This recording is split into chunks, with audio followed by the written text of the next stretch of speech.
Hello વિદ્યાર્થી મિત્રો, આપણે આજે શીખીશું ઇંગ્લિશના એવા ઇમ્પોર્ટન્ટ શબ્દ જે આપણે ગુજરાતીમાં શીખીશું. નંબર 1, રિયલિટી એટલે કે વાસ્તવિકતા.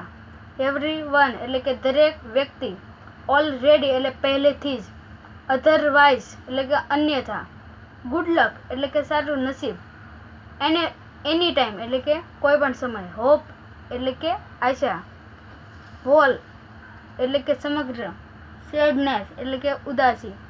ડર્ટી એટલે કે ગંદા અથવા તો ગંદુ. પનિશમેન્ટ એટલે કે સજા. ઓડિયન્સ એટલે કે દર્શક. કીપ એટલે કે રાખવું. યુઝફુલ એટલે કે ઉપયોગી. ફોલો એટલે કે અનુસરવું. મિનિમમ એટલે કે લઘુત્તમ. સક્સેસ એટલે કે સફળતા. સેલ એટલે કે વેચાણ. ગ્રાસ એટલે કે ઘાસ. બિહાઇન્ડ એટલે કે ની પાછળ.